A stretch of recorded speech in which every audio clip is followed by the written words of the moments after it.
All right, my friends, I am excited to introduce to you one of our clients of our Fatigue to Fabulous program. This is Tina Pruitt, and she is here today to share her story, what she's kind of transition she's been on in the last couple of months, and just her story in general of the health situation that she's been in for the past couple of decades, right? So we're really thankful that she's here and sharing her story with us. And we're just going to dive right in. Are you ready, Tina? I am ready. Okay. I'm ready. I just want you to start out by sharing what your life was like just a few months ago. You know, it's funny when anyone asks me that, I always think, what life? Because I didn't really have a whole lot of life. You know, everything I did, I just would crash right after. Or, I've had 2 children of my own, and I have 3 bonus kids, and both of my children had the 5 children between them while I've been sick. So my grandkids only know me sick. My husband has only known me sick since we've been together. Most of my friends now have only known me sick. And it's changes a lot in your life. You don't realize how much it takes away from your personality, kind of your hope, sometimes your faith, And I spent 20 years looking for help. I've been to anybody and everybody who would, give me an appointment. And I've taken every medicine that they've done, and I do it all the way they tell me to. I've tried the exercises and the stretching, and I've gone to the therapies, and nothing worked. I just got worse and worse and worse. In October, I crashed. I was at a cabin with some girlfriends, and I laid down for a nap because I was a little bit tired. And when I woke up, I was in the worst pain of my life, and I could barely move. And I knew right then that something was seriously wrong. I didn't know what adrenal exhaustion was. I didn't know what burnout was, but that is where I was. And I spent the next 7.5 weeks in bed. And it was a long 7.5 weeks. And I did a lot of research on YouTube, and I ordered books off of Amazon, and nothing was really giving me any hope. My last 2 doctor's appointments were so discouraging. My primary care doctor said, basically, Tina, you need to get used to this because this is how your life is going to be. And she's wonderful, and she cared whether I got well or not, but she just didn't have the tools to help me. So I found a really good rheumatologist, went to her, and basically it was like, well, how's that medicine working for you? I said, well, I think it's helping. And I've been sickest of my life for, over 2 months. And she said, well, good, then I'll see you in 4 months. And I just wanted to cry. I wanted to throw everything I could get my hands on. And, so I started watching a lot of videos on YouTube, which I never really, knew were there. And one of them, the loop played onto your video, the Adrenal Fatigue TV. And I thought, oh, I resonated with that. And I also felt really comfortable watching you and Danielle interact. It felt familiar to me. And then you guys, heard your story that you have had adrenal fatigue. And I thought, So I sent you a message, and I said, hey, will you talk to me? And for the first time, I realized that my life wasn't going to be pain and exhaustion. It wasn't going to be begging for help. It wasn't going to be hoping that this medicine worked, or, fighting that battle of hopeless hope. I never gave up. I didn't give up. But this last few months, I was ready. I was just ready to quit, And you and I talked. Oh, I know what I wanted to say too is one of the things I've struggled with for the last 15 years has been serious, is anxiety, which I know that there had been a lot of stress in my life, combat tours, my daughter moved away, my dad had passed. There's a lot of stuff going on, but I could never get a handle on the anxiety. And then towards the end in October, I started realizing that these are adrenaline dumps. I didn't put that I didn't correlate that with the anxiety, but those adrenaline dumps had been happening for 15, 18 years. Mm-hmm. And I thought I was crazy. Right. And I couldn't figure out, I was on Ativan. I took depression medicine, trying to settle it down. And it did settle them down, but they just came back the next day, you know? So go back to when I called you, and, you know, you called, we had the Zoom call, and I was telling you my story, and you said, well, we have to make sure it's a fit for both of us. And you said, sorry, this is the part that always gets me. Said, well, we don't, you know, prescribe medicine. You know, we're not medical doctors, but this is what we do. And we do have holistic practitioners who will work with you to get to the root of the problem. And, you know, Angela, that was all I wanted. I didn't care what it was. I didn't care. I knew I could deal with it if I knew what it was. And so that is, you know, 20 years of fighting the system and trying to work and finish my degree and get married and have children and got grandchildren and, you know, literally crawling through every day. And then here we are 3 months after I talked to you. So we're excited to hear more about that in just a few. I'm excited Yeah. to tell you. Yeah. Well, I thank you so much. And yeah, I was definitely crying along there with you. And isn't it interesting that just the fact that just the simple fact of wanting to actually, or having somebody actually be willing to get to the root of the matter, that seems like that's the biggest point for you. It's like, because we're never really given that respect. Maybe that's not the right word, but like that much honor is that root cause, because doctors are meant to, you know, help with the symptoms, and that typically mask and don't really look at the root of the problem. And so just that simple fact of like, let's really investigate and let's look at this from a more holistic lens can be just like, that's the big difference. I remember you saying something about, we don't treat the symptoms. You know, we're not treating the symptoms. We're going to help you with your symptoms. You know, we're going to help you learn how to manage them and all that. But, you know, finding out whether it's the Dutch test or the ion test or the GI map test, we're going to find out what's wrong. And we're going to introduce you to a holistic practitioner who's going to walk you through this program. Mm-hmm. And one of the things that I've learned, I have a new primary care doctor. No bad feelings against my other. She was wonderful. But she didn't know what to do, as most did not. And my new practitioner said to me, Tina, we are not equipped to do this kind of healing. We're not. And she said, good for her for being honest. Yeah. And she said, I haven't even heard of half this stuff. Right. And she, you know, and she's very thorough. And so she said, the really great thing is, she said, I can't wait for your appointment in April so we can talk about this. And I have a lot of patients with chronic fatigue. I can give them some guidance now. Mm-hmm. Oh, good. We're spreading little trickles. Yep, little trickles. And that's why we're so passionate, Danielle, about doing what we do, is the fact that spreading this message that there is hope and there is other answers. Not often, hope. Yeah. It's like, because what you shared earlier, this idea of, you know, that last appointment where you wanted to throw anything you could across the room. Yeah. So many people that come to us, and just so many people out there, are left with no hope. This is what you have to deal with for the rest of your life. And Danielle and I were both there, so we know very well how that feels. How terrifying that is. Terrifying, frustrating. You do. It doesn't seem fair, right? It's like, it doesn't seem fair that you have to deal with it for the rest of your life. And why does this have to happen to me? And so it's really easy. But I'm willing. Willing to do the work, right? We're willing to do the work. Right. And that's what you said. It's like, I'm not willing to give up. And that's where the difference is, you know, in getting better, is just not giving up and believing that there is a way. You just haven't found the right person or team or doctor just yet.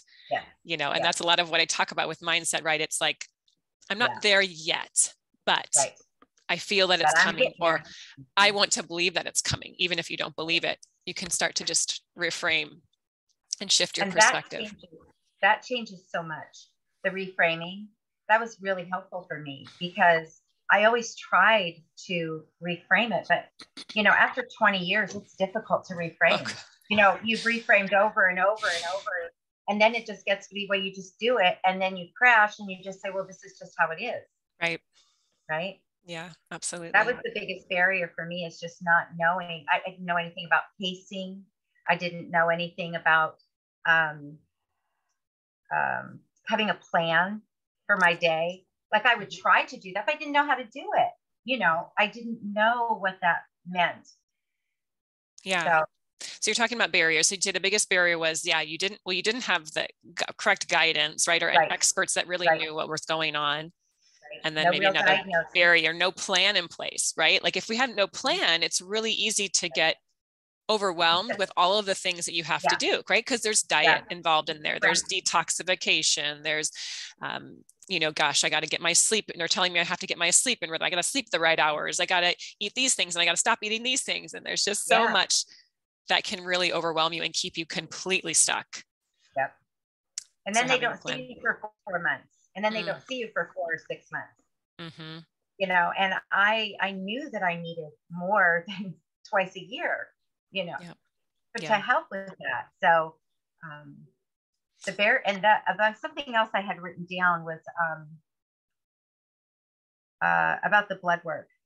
That's a very big struggle. And I know you hear this all the time. You see it in the group too.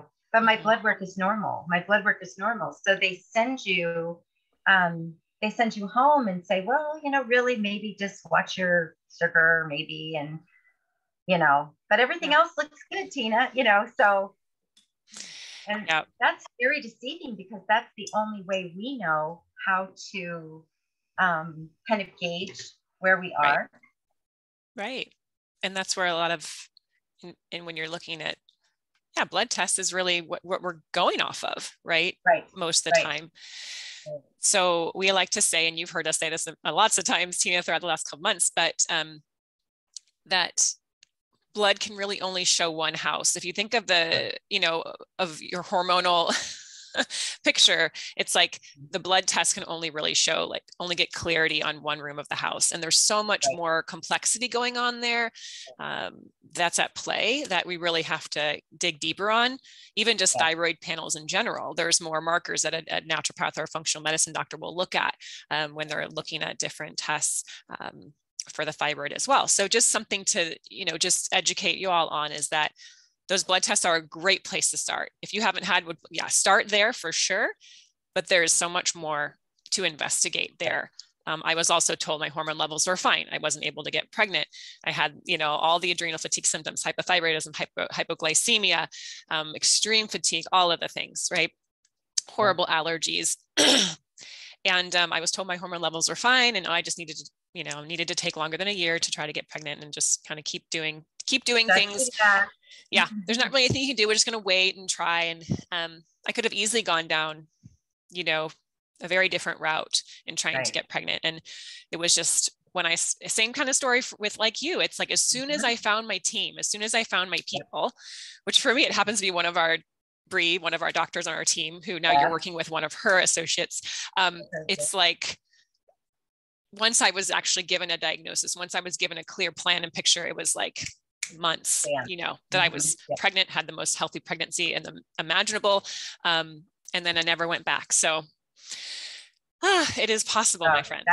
It really is. And I think that is, what you and I talked about before we started the interview, is that I think what is most important is that people know you can get well, but you are not going to get well inside of the general medical community. And it is not that they don't care. It's that they are not educated on this. They're educated on treating you and getting, on things that are not chronic, right? Yep. And because, I really was angry. And I think a lot of people are angry at this point with your medical doctor. And, but it's okay to be angry. It's okay to feel the feelings. And then at a point you have to go, okay, they didn't know any better. They did what they could. The gal that was my primary, she fought for me. She tried hard. She tried everything she could think of. If I asked her, could we do this? She did it. I mean, I know she wanted me to get well, you know? Yep. So yeah, I just want people to know, yeah, it's going to take some sacrifices, but you are going to see the change so fast. Just do it. Yep. It's perseverance, keeping your own advocate, which are all the things that you have done. Yeah. Okay. Yeah. And so you mentioned this before, but I want to bring light to it again, is because I want people to find their team, right? It doesn't have to be us, but find your team. And so what was it really that you, made you think, okay, yeah, these are my people. Why did you decide to work with us and do the Fatigue to Fabulous program at that platinum level? What was really because we obviously have the different tiers of our program, right? So what was it for you? So I had looked at places like the Bateman Horn Center out of Utah that works with chronic fatigue. I had looked with a guy that works out of Australia who seemed to be speaking to me about, like he got what I was saying. But when I saw the video, and I can't remember which one I saw first, I wish I could, but you spoke, it was the first one, actually. I think it was your first podcast. Okay. It actually had a very slower pace than your normal, because it was the first time. Yeah. Yeah. And I remember thinking, oh, I bet this is their first one. But it was great. It's not a complaint. I mean, no, I know. It's just, yeah, right. But I remember, and maybe that's part of it. I could feel that, that it was fresh, the podcast. Yeah. But your experience was very clear in there, and you spoke my words. Okay. So like we say, we have to find our tribe. My son's a combat veteran. The hardest thing for him being out of there has been not having his tribe. Right. And so I've been, looking for my tribe for a long time to get healed. And something in that, I knew I was going to find it because you spoke the words. So for me, I had been diagnosed with fibromyalgia and chronic fatigue after a bout of parvo B19, which is Fifth disease or slap cheek syndrome. I had it at the age of 41, a very successful career in selling office furniture. And within a year, I was not working anymore, and I've been put on permanent disability. And fortunately, my initial appointment with my first doctor, he got that I had the parvo. He found that right away. He knew what the symptoms were. He sent me to a rheumatologist who diagnosed me with fibromyalgia. But so that's what I was treated with. Never treated for chronic fatigue or any of that. So I have based all of my 20 years on fibromyalgia. Mm-hmm. And I didn't know, and no one really ever looked for anything other than lupus, MS, until the rheumatologist. I must say, the rheumatologist I went to Christmas, she did a really deep exam and said, let's look for something else. But even then, I thought, this is still not helping me. I got to know. And when I talked to you that day, these are my people. That's how it felt to me. And honestly, we couldn't really, we're not poor, right? We're not poor, but we knew it was going to cost us. So make some sacrifices. Yeah. And my husband had said, if you remember, we do the middle one. And I said, but JP, if I do that, I don't get the doctors, and I said, I won't get well. And we talked about that after, and he said, we'll figure it out. So my son did a GoFundMe account for me, and that helped me, and I have to tell you, I'd sell my house to do this.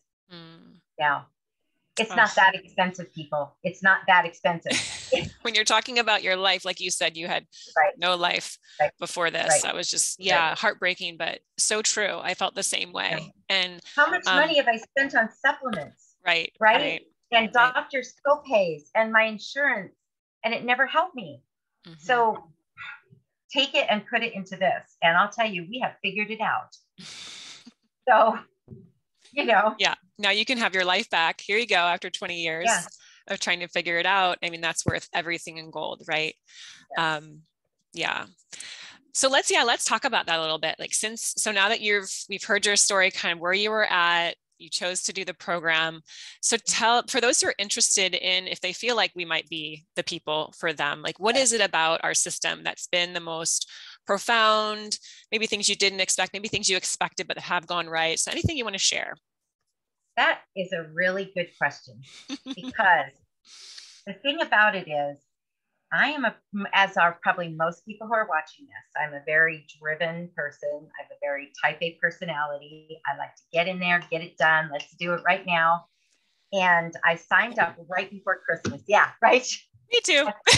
Yeah. And I signed up right before Christmas, and you wrote me a message and said, hey, your modules are available to you, but we are going to be, unless you have an emergency, we're kind of going to be unavailable over the Christmas holiday. And I think it was like 10 days or something. And, the panic. And on the outside, I'm saying, oh, it's fine. And on the inside, I'm like, what? So I just dug into the modules, and I like to learn, which I think probably we'll find that most people that are struggling with this, they're learners. They like to learn. They like to research. But the modules were really simple. And I remember I think it's the first module where you talk about the things we put on our skin and we use for cleaning products. And so I had a moment in the summer before I signed up, of course, and I was putting on my favorite lotion that I put on every single morning. And I had a moment where I thought, I wonder if this is making me sick. Now, I've never really thought about that before. I mean, maybe I had some allergies like maybe 15 years ago. So I had kind of stopped doing all that stuff for a while. But I remember thinking that, and I didn't do anything about it. But every time I put it on, I did think about it. And so that really told me when I was reading that module that maybe my body does know what I'm supposed to be doing. Right. So the first thing I did was I stopped the lotion. I stopped putting perfume on my body. We were fortunate. We were able to give away everything that didn't suit, that wasn't clean and green. I was happy to see that I really had a lot of stuff that already was.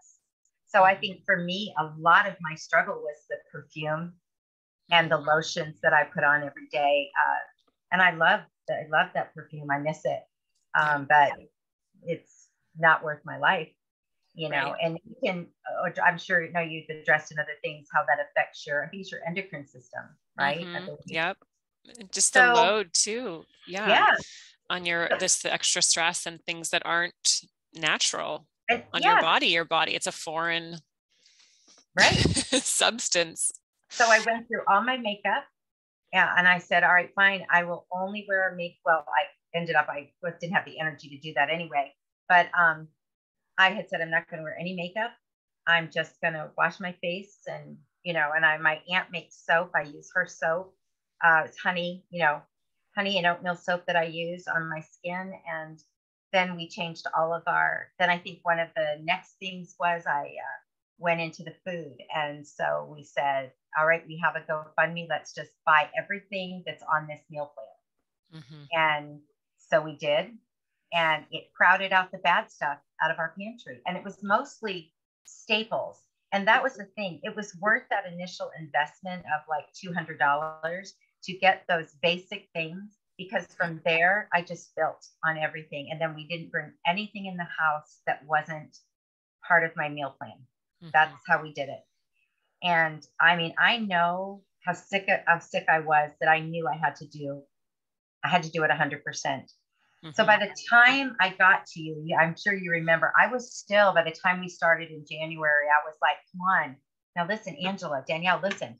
Now my doctor's appointment isn't till, right? And you very, very gently and kindly reminded me that it's okay. It's okay. And you talked to me about things happening at the right time. You taught me about meditation, which I had never done. And, I kind of had that kind of, woo, thought, what the heck is we doing here? Best thing I ever learned. The best, that is it. I'm still not very good at it. Like, as far as I can't do it for 20 minutes or 30 minutes. Doesn't matter. You know what? I can do it. I can do it for a minute and calm myself down. Yeah. I can do breathing exercises now and calm myself down. So those two things, those first two modules, as simple as they were, really did it. And then I thought, well, I better, and I don't mean to tell Danielle, I don't mean to roll my eyes, but I thought, well, I got to check out these food things, because you get on a food plan and the food's not good. Her food is great. Her food is great. It's very tasty.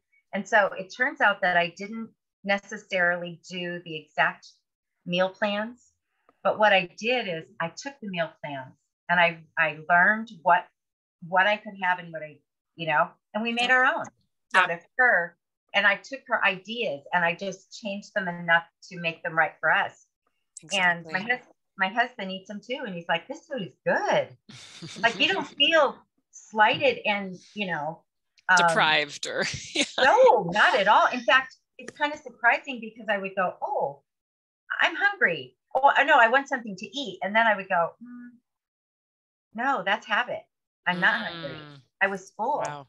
Yeah. I was bored or I was, So interesting. Yeah. There's so much more, but that's what sealed the deal for me, and it took me a while. And then I think what was really a big turning point for me was when we talked about that, what am I going to do about this, appointment? And at the time I thought I was meeting with a woman named Nancy. And it turns out that Nancy was unavailable and I had to pick someone else. And it ended up because of where you live. She couldn't practice in the state that you live in. That's what happened. Yeah. Yeah, that's what it was. Yes, I couldn't remember what it was. And so I had to go back and choose someone else. And I ended up choosing a woman named Claire Kelway. And the funny thing is she was the person I picked first. And I wasn't trusting my gut. Your instinct. Yeah. My instinct. And why I chose Nancy was because she had gone so long without a diagnosis and finally found one. And but the interesting thing is that Claire is exactly the practitioner I needed, without a doubt. She's brilliant. Amazing how that works. Yeah, the universe really is there to support us, and the powers, the forces that be, whatever it's like they are there for us, even though we don't always understand it. We don't understand it. Yeah. So. Well, cool. Well, thank you for sharing all that. And I feel like one of the things that we haven't really heard about is sort of what has changed as far as like symptoms, because, that part of it is like, it's been, I mean, you have shared with us, even just the first month, I think a month and a half in, you had shared like literally a laundry list of things that have shifted for you. So maybe just give a brief, just like the biggest things that you were you were relieved of, or anything you want to share. So real quick, I want to tell the people that are listening, what I thought I had was fibromyalgia. Then I thought, okay, I've got fibromyalgia, post-exertional malaise, and I've got chronic fatigue syndrome that has been untreated all these years. Well, it turns out that I have massive viral overload, which presents as chronic fatigue syndrome and as fibromyalgia and a host of other things. So I have massive viral overload. I have insulin insufficiency. And so, all of this is from the post-viral syndrome, all of this. So, my mind just went completely blank. I have so much inflammation in my body. We've discovered that I don't have good circulation in my feet, my ankles. And that is from the post-viral syndrome because it has messed up the vessels. And so, I want to say real quick, I don't have any issues about vaccines or any of that. I got my COVID vaccines. I got my flu shot. It turns out that if you have post-viral syndrome, that's not really a good idea for you. So I got the 2 COVID shots. I got the flu shot, and then I got COVID. And it just set me over the edge. So before I can even deal with the pancreatic insufficiency, the gallbladder insufficiency, can't even remember, there's like 7 or 8 things, we have to clear the post-viral syndrome out. So I have a list of wins. So I said I'm in month 3. I've been 100% committed to the program. That is true. I'm going to preface this because you are, gosh, one of those clients who takes it and runs with it and does the work. And it's been such a pleasure to work with you. Oh, thank you. And you've had amazing results because of, I mean, we have clients who have amazing results anyway, but the ones who do it to your level are like, I mean, just the amount of progress and exponential healing is just, very profound. And so I just want to say that, but I appreciate that. And, I have a friend right now, his name is Doug, and we went to school together as children, and he's very ill with Lyme disease. And it had presented as, chronic fatigue and fibromyalgia for him as well. And for 5 years, he has never cheated once. And I'll tell you, when I go to do something that is not quite on my program, I think of that and I say, I'm not doing it. Not worth it. So, it's a huge commitment. It is it really is. But, I've been sick for 20 years, 2 decades, right? So if it takes me 20 months to get well, but the one thing before I give the wins, I do want to say something. I had told Claire that in October, I felt like I was dying. And I said to her, I thought if I wasn't dying, I wasn't going to live very long. And she said, you wouldn't have. You wouldn't have. Because really my organs are just kind of shutting down. And it's all from the post-viral syndrome. So find the root cause, because I probably would have been gone in 2.5, 3 years. And that's not acceptable for me at this point. And I want another 20 years to make up for the 20 I lost, So, more life to live. Yep. So I think the coaching and the stress, at my stress reduction, I don't have adrenaline dumps anymore. And I'm going to I won't tell the whole story, but just a basic. My husband had sudden cardiac arrest last Tuesday. I had literally, and he lived, by the way, after 22 minutes of being unresponsive. But I was able to be calm, and I was able to do what I needed to do and call him back, and I did it. They did their job, CPR, AED, and I was able to call him back without losing my mind. I didn't crash. When I had to go to the hospital, I came home. I had already had my meals prepped, because you and Danielle have taught me that. Prep your meals. I prep my adrenal cocktails ahead so that if I need a drink of one, I don't have to make it. I just have to open my fridge and get it. My supplements are all in their med boxes. I grabbed them all. I loaded everything in my bag and off I went. And it seems like, I was scared. I'll be honest with you. But something shifted for me that day. And I told you that earlier, and I don't know what it is. But something has shifted in my body because he cannot take care of me right now. And he's been your rock through this whole process. I mean, for 20 years, right? Or what? Yeah. He is my really rock. Supportive during this time. Yes. And he can't lift anything more than 10 pounds. He's tired, So I just thought I have to do this. I've got to do it. And, it hasn't even been hard.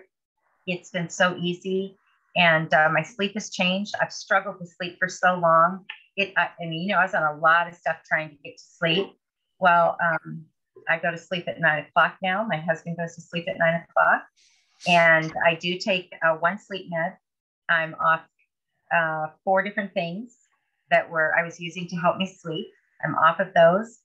I have no omeprazole. I have no acid. I'm sorry, the sun has just gone crazy over here. That's okay. Beautiful, but it's I have no GERD, no acid reflux. I'm off of the Prevacid. I'm off the omeprazole. I have had to take naproxen recently because the detox is causing a lot of joint pain. And what Claire told me is it's part of the process. The virus is hiding. It's trying to find any way to replicate and do its thing, right? So, but other than that, there's no pain meds. I have almost no pain. I've been soaking in the bathtub with, the Epsom salts, and that has made a huge difference for me, not just physically, but mentally. It has really been a huge help. Let's see. I tell everybody, and I don't know if this is the proper term, but I always say to them, I have a stress and lifestyle coach and I have a stress nutrition coach. And those two things are huge. And I have learned it's a small thing and a funny thing to me. But if I get a little bit of anxiety and I eat some Brussels sprouts, I don't have it anymore. It goes right away. I don't know if it's I don't know what that is. I just know my body is craving something. And the one day I just grabbed I had them cooked already. Like I've got a whole bunch of stuff in my fridge I can grab. I ate that. And I think I had salmon one time. It was salmon and it was the same response where normally I would have grabbed an Oreo. I haven't focused on my weight at all, which my weight has really been an issue the last 20 years. And Claire said, oh, that's the first day she told me before she even did any test, that's the virus. So, I have a life, I've on a scale to 0 to 100, 100 being the best, 0 being the worst. I started at a 5. I went to about a 30 and found that was too much. So kind of backed off to 20, 25, but I'd say right now I'm running steadily at a 30, steadily. Amazing. So that's my story. That's your story. Thank you, Tina. Thank you for asking me to share. I hope people really look at this because it will change your life. I see the sadness and the heartache in the group. And it breaks my heart because I know what that feels like. And I just want, I try to encourage everybody, don't look at your symptoms, figure out how to fix it, but it's so hard when you're in the midst of it because you have so many things going on. Adrenaline is a killer. It is the killer. And your last podcast was fantastic, by the way. Oh, good. Yeah. Yeah. Awesome. I'm glad you liked it. Thank you. Well, thank you so much for just being here, sharing your story, and really being a glimmer. I have like a spotlight of hope for people. See that? You are literally on the spotlight, the beautiful sun coming through the window. And sharing your story because that's what we want for people. We just want you to know that there is another way and probably different than what you have had thus far. And I just want to thank you so much. And what are you most excited about now that you feel like you're at a 30 and I know that you're just going up from there. So I cannot wait to travel. I talked to my daughter the other day and she told me that she will change any recipe she has so that I can just come visit and not have to worry about anything. She lives in Florida. It's so far away, and I cannot wait to see her. Oh. And I can't wait. And my son and his wife live in Tennessee, and I love to drive down there. I have to fly to Florida, but I can drive there. And I can't wait to just go see them, and hang out with my mom again. Oh, I miss my mom, So that's what I'm looking for. And that's what I told you in the beginning. This is about that's one of our goals. My kids and my grandkids. And the rest of it, there's a lot of things I want to do, but that's where I want to be. I want to be with them. And JP's kids, my bonus kids, I want to be able to be with them and pick that chubby little Cairo up without killing my back, So you just have to find your reason and then everything else will fall into place. And don't give it up for anybody. Not for anybody. It's not worth it. So beautiful. Yeah. Finding that bigger purpose, I think is a really big part. Yeah. Thank you so much. And I'm so excited for you. I'm excited to help you plan those trips. I know they were our big goals that we planned at the beginning of this, and I see it for you. I'm seeing it come into fruition right before my eyes. And so it's just been such a pleasure and such an honor to work with you. And thank you so much for coming on here and sharing your story. And we could talk about lots more, but I think we'll end it there. Maybe we'll do another one down the road. See where we're at in 6 months, right? Exactly. That would be awesome. Anything else you want to share before we end? I just think, just say go it, do it. Do it. And I think I can give you a really good analogy. When my husband had a sudden cardiac arrest, there were 50 track kids there, and there were, like 6 or 8 coaches. And everyone that worked on him and rescued him, but 2 people were his former students. They didn't quit. 22 minutes of CPR and AED. They did not quit. And that is what it takes. And I have not quit. I've been discouraged for a minute. I reach out to you, don't I? I reach out and like, help. Yep. You get back to me. You either call me, we talk, email or something, use the help. But you got people who know you guys know what to do. There's no question. Claire knows what to do. We're good. Just do it, people. Yeah. Just do it. Do whatever it takes. Yeah. And one thing that I just want to share that's been sort of the coolest transition for me to see, if you don't mind me sharing, is the shift in the confidence in yourself and your own knowing. Oh, yeah. Right. You talked about the whispers of putting on the lotion earlier. You made that, and you talked about that. It's like, that was a whisper, right? Yeah. Your body was telling you, and you just didn't listen because you liked your lotion, right? Or whatever. I did. But you're listening to that, and just the calmness that you exude. And I know that is just your natural, that's who you are at your core. It's just been masked really by by your health. And I think that's why I love helping people do, is come back to who we truly are. Just allow us to be humans, being and calm and more grounded, rather than, just a lot of us, we get impatient, right? We get impatient with this process. If you're like you and I talk fast, I move fast, I want to do. And I have to constantly, come back to my core, my center, in order to stay grounded. And I think a lot of us here probably can relate to that. And I just see it in you so much more in the past couple of months. And it's fun to help you come back to that part of yourself. And anyway, it's kind of a part I've not really ever known, and I've told other people this, and I need to tell you and Danielle that part of what I was able to do for my husband on Tuesday was because of what I learned from you. Because I was able to be still enough even though I was screaming, my soul was still. And I heard the words, if you call him back, he'll come. And so I could never even have heard that. There was so much noise in my brain all the time. So, you prepared me. You prepared me to do the biggest job of my life, and I did it. And I couldn't have done it without the people rescuing him, so we did it. Yeah. I'm always interested in divine timing. And I think it's really interesting that this is showing up when it's showing up. It's my divine timing. It shows you how far you've come and what you're capable of. And that maybe it's, now you have the energy to maybe take, be his rock, and that you can totally do that. So, and you're totally able to do it. And it's getting better and better and better every day. How can it get any better than that? How does it get any better? Oh, yay.